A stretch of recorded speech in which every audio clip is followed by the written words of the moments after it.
Praise lord అందరికీ. మనందరం కీర్తన గ్రంథం 68వ అధ్యాయం వరకు చదువుకున్నాము. ఇప్పుడు 69వ అధ్యాయం చదువుదాం. 69వ అధ్యాయం మొదటి వచనం. దేవా, జలములు నా ప్రాణము మీద పొర్లుచున్నవి, నన్ను రక్షింపుము. నిలుక ఇయ్యని అగాధమైన దొంగ ఊబిలో నేను దిగిపోవుచున్నాను. అగాధ జలములలో నేను దిగబడి ఉన్నాను. వరదలు నన్ను ముంచివేయుచున్నవి. నేను మొరపెట్టుట చేత అలసియున్నాను. నా గొంతుక ఎండిపోయెను. నా దేవుని కొరకు కనిపెట్టుట చేత నా కన్నులు క్షీణించిపోయెను. నిర్నిమిత్తముగా నా మీద పగపట్టువారు నా తల వెంట్రుకల కంటే విస్తారముగా ఉన్నారు.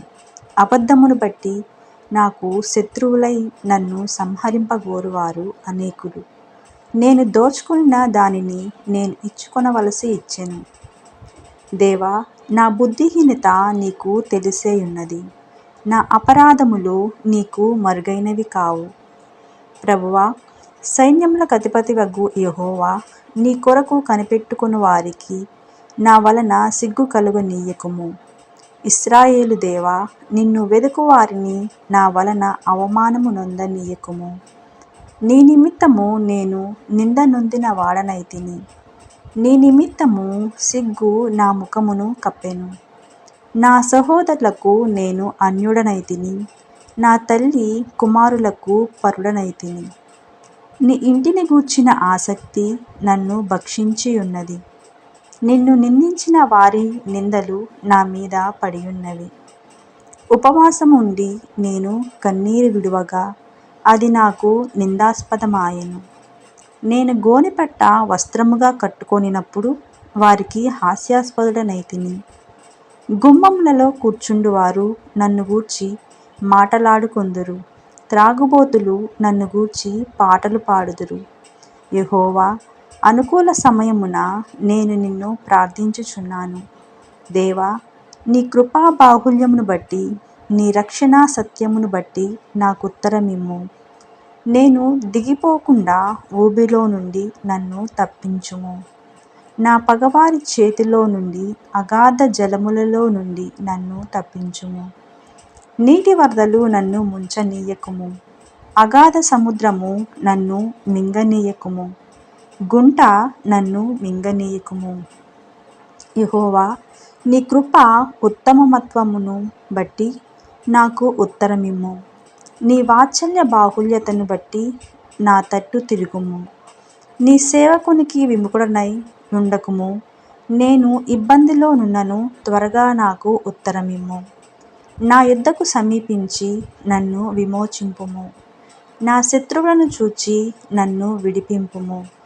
నిందయు సిగ్గియు అవమానమును నాకు కలిగెనని నీకు తెలిసియున్నది. నా విరోధులందరూ నీకు కనపడుచున్నారు. నిందకు నా హృదయము బద్దలాయెను.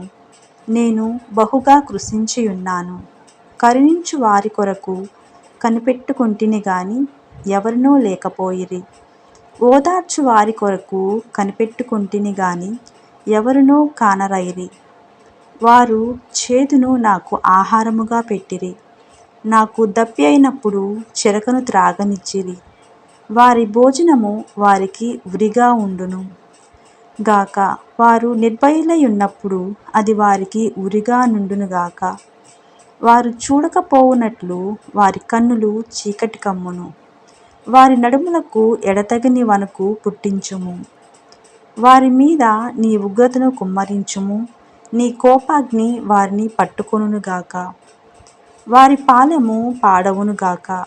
వారి గుడారములలో ఎవడునూ ఉండకపోవును గాక. నీవు మొత్తిన వానిని వారు తరుముచున్నారు. నీవు గాయపరిచిన వారి వేదనను వివరించుచున్నారు. దోషము మీద దోషము వారికి తగులనిమ్ము. నీ నీతి వారికి అందనీయకుము. జీవగ్రంథములో నుండి వారి పేరును తుడుపు పెట్టుము. నీతిమంతుల పట్టీలో వారి పేరులు రాయకుము. నేను బాధపడిన వాడనై వ్యాకులపడుచున్నాను. దేవా, నీ రక్షణ నన్ను ఉద్ధరించునుగాక. కీర్తనలతో నేను దేవుని నామమును స్తుతించెదను. కృతజ్ఞతాస్తుతులతో నేనాయనను ఘనపరచెదను.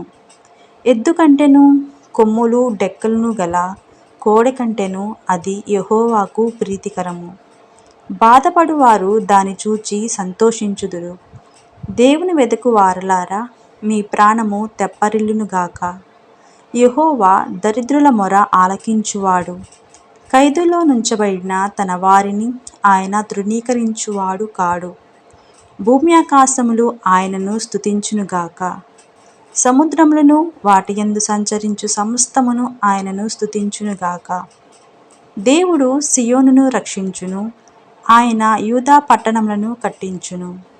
జనులు అక్కడ నివసించెదరు, అది వారి వశమగును. ఆయన సేవకుల సంతానము దానిని స్వతంత్రించుకొందురు. ఆయన నామమును ప్రేమించువారు అందులో నివసించెదరు. ఇతడితో 69వ అధ్యాయం పూర్తయింది. మళ్ళా 70వ అధ్యాయంతో మళ్ళీ కలుద్దాం. Praise the lord.